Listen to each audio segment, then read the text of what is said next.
ಕುಮಾರಸ್ವಾಮಿ ಅವರು ಮಾತಾಡ್ತಾ ಹೇಳಿದ್ರಲ್ಲ, ಮೈತ್ರಿ ಅವ್ರ ವಿಚಾರ ಬಂತು, ಅವರು ತಗೊಂಡ ದಾರಿಯ ವಿಚಾರ ಬಂತಲ್ಲ, ನಾನು ಕುಮಾರಸ್ವಾಮಿ ಅವರಿಗೆ ಕೇಳಿದು, are we not trying to shoot the messenger, not message ಇಲ್ಲ ಒಂದು ನಿಮಿಷ, ಮೆಸೇಜ್ ಇದೆಯಲ್ಲ ಸರ್, ಇಲ್ಲಿ ಈ ಥರದ ಅವ್ಯವಹಾರಗಳಾಗ್ತಾ ಇದೆ, ಅಕ್ರಮ ಆಗಿದೆ, 362 ಅಪಾಯಿಂಟ್ಮೆಂಟ್ಗಳು ಕೂಡ ಅಕ್ರಮದ್ದು ಅನ್ನೋ ಅನುಮಾನ ಬರುವ ಥರದ ಒಂದು ವಿಚಾರವನ್ನು ಅವರು ಪ್ರಸ್ತಾಪ ಮಾಡಿದಾಗ what decision should the government take?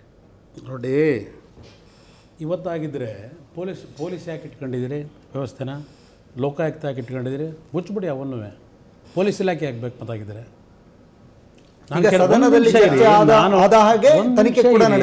ನನಗೆ ಸಂಪೂರ್ಣ ಚರ್ಚೆ, ನೀವು ನಡೆದಿರೋ ಘಟನೆ ಹೇಳೋದಕ್ಕೆ ನನಗೆ ಬಿಡ್ತಾ ಇಲ್ಲ, ಮತ್ತು ಜನಕ್ಕೇನು ಮೆಸೇಜ್ ಕೊಡಲಿ?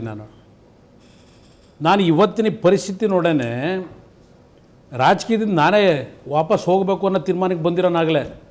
ಈ ವ್ಯವಸ್ಥೆ ವೇದಿಕೆ ಮೇಲೆ ನಿಂತ್ಕೊಂಡು ಮಾತಾಡೋದಕ್ಕೂ ಈ ದೇಶದಲ್ಲಿ ಇದೆಯಲ್ಲ ಪರಿಸ್ಥಿತಿಗಳು, ಯಾವ ಬ್ರಹ್ಮ ಬಂದರೂ ಸರಿಪಡಿಸೋಕ್ಕಾಗಲ್ಲ. ಇವತ್ತು KPSCನೂ ಸರಿಪಡಿಸೋಕೆ, KPSC ಒಂದೇ ಅಲ್ರಿ, ಇಲ್ಲಿ ಹೇಳಿದ್ರಲ್ಲ ನಮ್ಮ ಮುಖ್ಯಮಂತ್ರಿಗಳದ್ದು ಭಾಷಣ ಹೇಳಿದ್ರಲ್ಲ ಈ ಇಶ್ಯೂ ಒಳಗೆ, ಉಗ್ರಪ್ಪನವರು ನಾಣೇರು ಅಲ್ಲೇನೋ ಮಾತಾಡಿದ್ದು ಹೇಳಿದ್ರಲ್ಲ, ನಾಣೇನೋ ಏನಾದರೂ ಯಾವುದಾದ್ರು ಅಥೆಂಟಿಕೇಟೆಡ್ ಡಾಕ್ಯುಮೆಂಟ್ ಇಟ್ಕೊಂಡು ಅದ್ರ ಬಗ್ಗೆ ಸರ್ಟಿಫಿಕೇಟ್ ಕೊಟ್ರ? ನಾವೇನಾದರೂ ಒಬ್ಬ ಜವಾಬ್ದಾರಿತ ಸ್ಥಾನದಲ್ಲಿರೋನು ಮಾತನಾಡಬೇಕಾದ್ರೆ ಸಾಕ್ಷಿ ಇರಬೇಕು. ನನಗೆ ಮೊನ್ನೆ ಕೆಲವರು ಯಾತಕ್ಕೆ ನೀವು ಮೌನಕ್ಕೆ ಒಳಗಾದ್ರಿ ಅಂತ ಕೇಳಿದ್ರು. ಇದೆಂಥದ್ದು ಡಿನೋಟಿಫಿಕೇಷನು ರಿಮಾಡಿಫಿಕೇಷನ್ದು ನಡೀತಲ್ಲ. ಜಗದೀಶ್ ಶೆಟ್ಟರ್ ಒಂದು ಮಾತು ಹೇಳಿದ್ರು, ನೀವು ಎಲೆಕ್ಷನ್ಗೋಸ್ಕರವಾಗಿ ಸಾವಿರಾರು ಕೋಟಿ ಹಣ ಕಲೆಕ್ಟ್ ಮಾಡಲಿಕ್ಕೆ ಇದನ್ನು ಕೈ ಬಿಟ್ರಿ 530 ಎಕರೆ ಅಂತ ಹೇಳಿ ಅವ್ರು ಹೇಳಿಬಿಟ್ರು, ಅಪಾದನೆ ಮಾಡಿಬಿಟ್ರು. ಈಗಾಗಿದ್ದರೆ ಅದ್ರ ಬಗ್ಗೆ ಏನು ತೀರ್ಮಾನಕ್ಕೆ ಬರ್ತೀರಿ ನೀವು ಜನ? ವಿಧಾನಸಭೆಯೊಳಗೆ ಹೇಳಿದ್ರಲ್ಲ, ಅಲ್ಲಿ ಸಾಕ್ಷಿ ಇಲ್ಲ, ಅಲ್ಲಿ ಅವ್ರು ಹೇಳಿಕೆ ಕೊಟ್ಬಿಟ್ರು.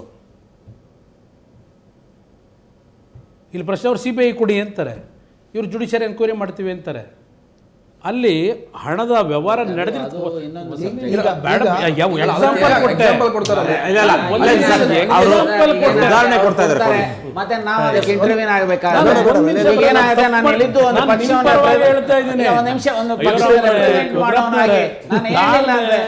ನಿಮ್ಮ ಪರವಾಗಿ ಹೇಳ್ತಾರೆ.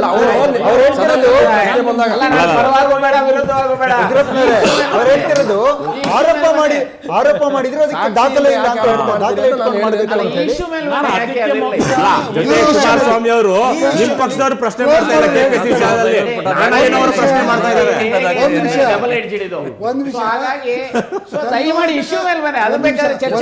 4 ಸೆಂಟೆನ್ಸ್ ಅಲ್ಲಿ ಹೇಳ್ತೀನಿ.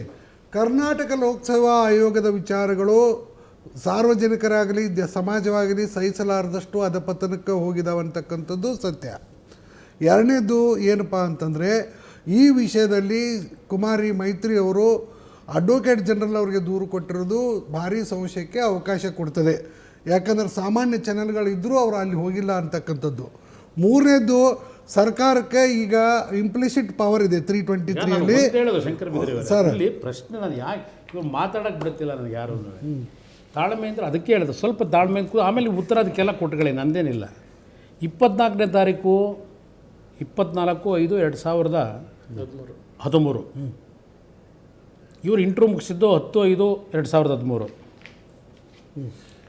10 ದಿವಸ ಗ್ಯಾಪು, 15 ದಿವಸ ಗ್ಯಾಪಲ್ಲಿ. ಆಮೇಲೆ 24ನೇ ತಾರೀಕು ಹೋಗಿ ಒಂದು ಟೈಪ್ಡ್ ಲೆಟ್ರ್ ಕೊಟ್ಟರು AG ಅವರಿಗೆ. 27ನೇ ತಾರೀಕು AG ಅವ್ರು ಮತ್ತೆ ಕರೆಸ್ಕೊಂಡು ಟೈಪ್ಡ್ ಲೆಟ್ರ್ ಸರಿ ಇಲ್ಲ ಅಂಥೇಳಿ ಲಿಖಿತ ಮುಖಾಂತರ ಒಂದು ಲೆಟ್ರ್ ತೊಗೊಂಡ್ರು AG ಅವರು. AG ಅವ್ರು ಹೇಳ್ಬೋದಾಗಿತ್ತಲ್ವ 24ನೇ ತಾರೀಕೇನೆ ನೀನು ಹೋಗಿ ಪೊಲೀಸ್ ಸ್ಟೇಷನಲ್ಲಿ ಕಂಪ್ಲೇಂಟ್ ಕೊಡಮ್ಮ ಅಂತ ಹೇಳ್ಬೇಕಲ್ವ. ಇವ್ರು ಇನ್ನೊಂದು ಲೆಟ್ರನ್ನ ಯಾಕೆ ತೊಗೊಂಡ್ರು? 27ನೇ ತಾರೀಕು ಮತ್ತೆ ಕರೆಸ್ಕೊಂಡು ಲಿಖಿತ ಮೂಲಕ ಬರ್ಸ್ಕೊಂಡ್ರು. 27ನೇ ತಾರೀಕು ಇನ್ನೊಂದು ಅವ್ರು ಯಾರೋ ಗಂಗಾಧರ ಅಂತೇಳಿ ಅವನೊಂದು ಪೋಸ್ಟ್ನಲ್ಲಿ ಕಳಿಸ್ತಾ ಲೆಟ್ರನ್ನ, ಸೇಮ್ ಸಬ್ಜೆಕ್ಟು. ಈಗ ನಾನು ಅವೆಲ್ಲ ಈಗ ಬೇಡ, ಈಗ ಚರ್ಚೆ ಇಲ್ಲಿ ಬೇಡ. ಒಂದೇ ನಿಮಿಷ ಒಂದೇ ನಿಮಿಷ.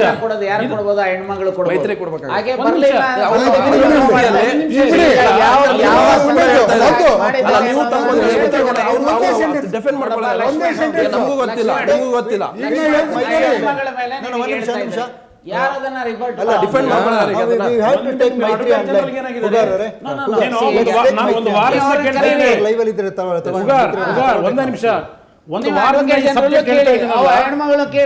Charging duties of advocate general ಇವತ್ತು ಉತ್ತರ ಕೊಟ್ಟಿದ್ದಾರೆ ಅವರು. ನನಗೆ ಹೆಣ್ಮಗಳು ಬಿಟ್ಬಿಡಿ ಸರ್ ಅವ್ರು ಅಡ್ವೊಕೇಟ್ ಜನರಲ್ ಹತ್ರಕ್ಕೆ ಯಾತಕ್ಕೆ ಹೋದ್ರು ಅಡ್ವೊಕೇಟ್ ಜನರಲ್ ಉತ್ತರ ಕೊಡಬಹುದಾಗಿತ್ತಲ್ಲ. ಈಗ ಹುಗಾರ್ ಅವ್ರೆ, ಒಂದು ನಿಮಿಷ ನನಗೆ ಈಗ ಅದೆಲ್ಲ ನಾನು ಬೇಕಿಲ್ಲ. ಆಗ್ಲೇ ಹೇಳಿದೆ, ನನ್ನ ಒಂದು ಮಾಹಿತಿ ನಿಮಿಷ ಇರೋ ಇರಿ. ಮಾಹಿತಿನ. ಒಂದೇ ನಿಮಿಷ ಶಂಕರ್ ಬಿದ್ರಿ ಅವರೇ, ನಾನು ಆಯ್ತಪ್ಪ ಇದು ಯಾವ ಸಬ್ಜೆಕ್ಟು ನಾನು ಚರ್ಚೆ ಮಾಡಲ್ಲ.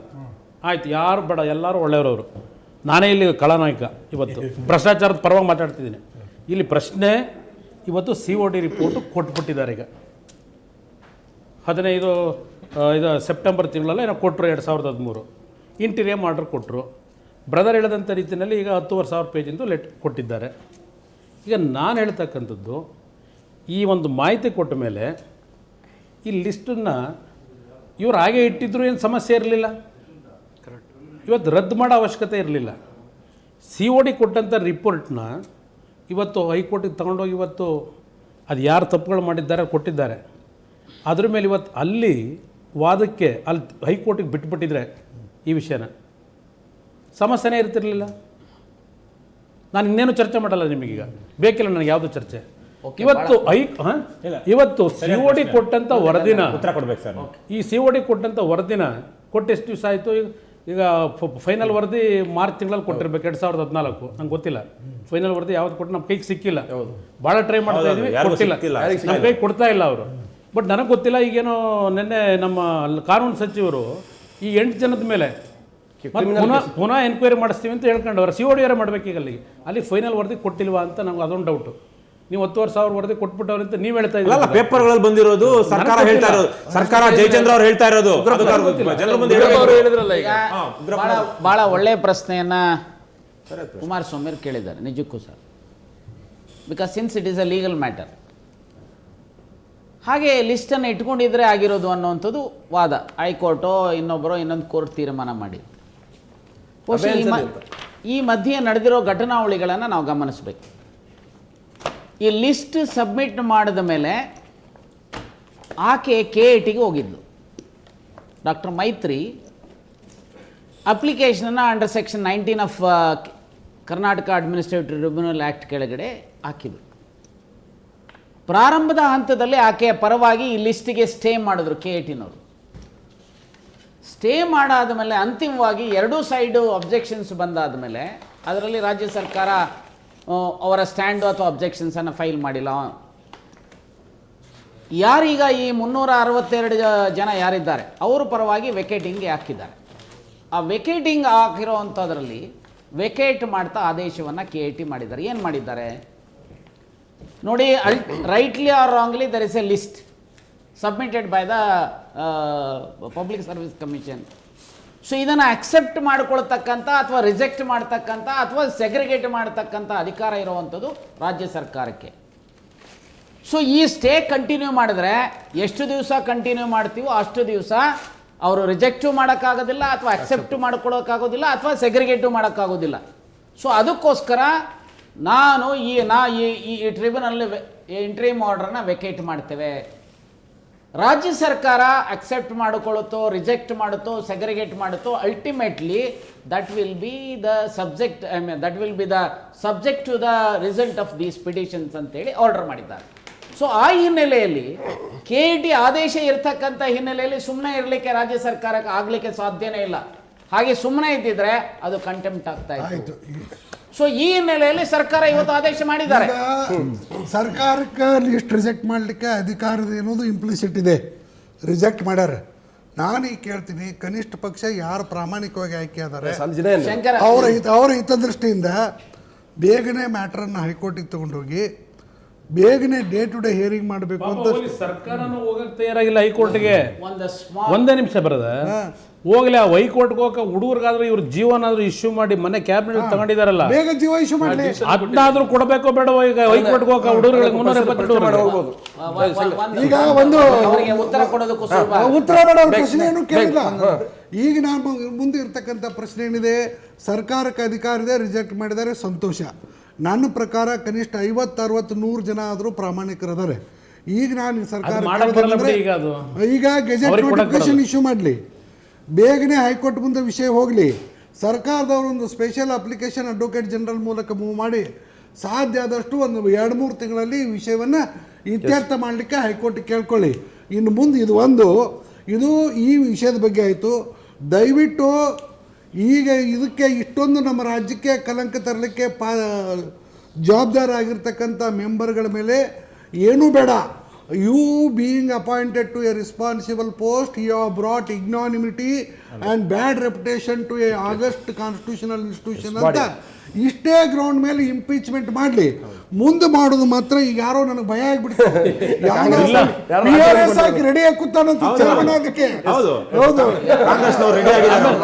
ಆಮೇಲೆ ಅವರು ಜೈಲಿಗೆ ಹೋಗ್ಬೇಕಾಗತ್ತೆ, ತಯಾರಾಗಬೇಕು. ನಾನು ಅದಕ್ಕೆ ಹೇಳಿದೆ, ಇನ್ನು ಮುಂದೆ ಅದಕ್ಕೆ ಸಹಿತ ಶಂಕರ್ ಬಿದ್ರಿಯವರ ಅದಕ್ಕೆ ನಾನು ಹೇಳಿದ್ದು, ಈಗ ಅವನ್ ಮೆಂಬರ್ ಮಾಡಿ ಪಾಪ ಮೆಂಬರ್ ಕೆಲಸ ಮಾಡ್ತಾನಲ್ಲ, ಮುಂದಕ್ಕೂ ಇದೇ ಸಮಸ್ಯೆ ಬರ್ತದೆ. ನಂಬರ್ ಹಾಕ್ಬಿಟ್ಟು ಜೈಲಿಗೆ ಹೋಗೋದ್ರ ಬದಲು ಇನ್ನು ಮಾರ್ಕ್ಸ್ ಹಾಕೋದಕ್ಕಿಂತ ಮುಂಚೆ ಜೈಲಲ್ಲಿ ಕೂರಿಸಿ ಜೈಲಿನ ಕರ್ಕೊಂಬಂದ್ ಮಾಡೋದು ಒಳ್ಳೇದು. ಯಾರು ಮೆಂಬರ್ ಆಗಲ್ಲ ಇನ್ನು ಮುಂದೆ ಭಯ ಬೀಳ್ತಾರೆ. ಒಂದು ಮೈತ್ರಿ ಮೈತ್ರಿ ಓಕೆ, ಸರ್ ಒಂದೇ ನಿಮಿಷ ಮತ್ತೆ ಕಂಟಿನ್ಯೂ ಮಾಡಿ. ಪ್ಲೀಸ್ ಪ್ಲೀಸ್ ಒಂದು ನಿಮಿಷ ಸರ್, ಒಂದು ನಿಮಿಷ ಅನಂತ್ ಸರ್, ಅನಂತ್ ಸರ್ ಒಂದ್ ನಿಮಿಷ ಕುಮಾರಸ್ವಾಮಿ ಅವರೇ, ತಾವು ಇರಬೇಕು. ಮೈತ್ರಿ ಅವ್ರನ್ನ ಕರಿತೀವಿ, ತಾವು ದಯವಿಟ್ಟು ಮಾತಾಡಬೇಕು. ಸ್ವಲ್ಪ ಗೌರವ ಇದೆ. ಅಲ್ಲ, ತಾವು ದಯವಿಟ್ಟು ಮಾತಾಡಬೇಕು. ನೀವು ಅವ್ರಿಗೆ ಉತ್ತರ ಕೊಡ್ಬೇಕಾಗಿಲ್ಲ, ನೀವು ಅವ್ರಿಗೆ ಉತ್ತರ ಕೊಡ್ಬೇಕಾಗಿಲ್ಲ ಸರ್. ತಾವು ಅವ್ರಿಗೆ ಉತ್ತರ ಕೊಡಿ ಅಂತ ಕೇಳಿದ್ರೆ ನನಗೊಂದು ಸ್ಟೇಚರ್ ಇದೆ. ತಾವು ಅವ್ರಿಗೆ ಉತ್ತರ ಕೊಡಿ ಅಂತ ಕೇಳ್ತಾ ಇಲ್ಲ ಕುಮಾರಸ್ವಾಮಿ ಅವರೇ. ಅವ್ರಿಗೆ ಮುಖ್ಯಮಂತ್ರಿ ನಾನು ಕೇಳೋ ಪ್ರಶ್ನೆಗೆ ಉತ್ತರ ಕೊಡಕ್ಕಾಗಲ್ಲ, ನಾನು ಆಯಮ್ರಿಗೆ ಉತ್ತರ ಕೊಡಲ್ಲ. ಮುಖ್ಯಮಂತ್ರಿಗಳು ಉತ್ತರ ಕೊಡದೇ ಇರೋದು ಕೂಡ ತಪ್ಪು ಅಂತಾನೆ ಹೇಳ್ತೀನಿ ನಾನು. ಫೈನ್, ಹೋಗಾರ ಬ್ರೇಕ್ ತೊಗೊಳ್ಳಿ, ಬ್ರೇಕ್ ತೊಗೊಳ್ಳಿ, ಬ್ರೇಕ್ ತೊಗೊಳ್ಳಿ. ಮೆಂಬರ್ಗಳಿಗೆ ಸರಿಯಾದ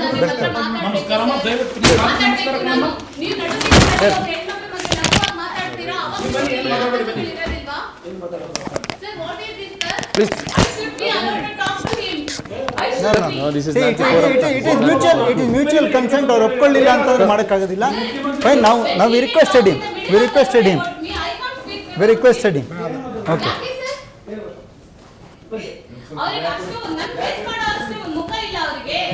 ಪ್ಲೀಸ್ ಬನ್ನಿ ಮಾತಾಡಬಾರ್ದು. ಬನ್ನಿ ಮೇಡಮ್, ಅಲ್ಲ ಇದು ಅಭಿಪ್ರಾಯ ಹೇಳಿ. Please come.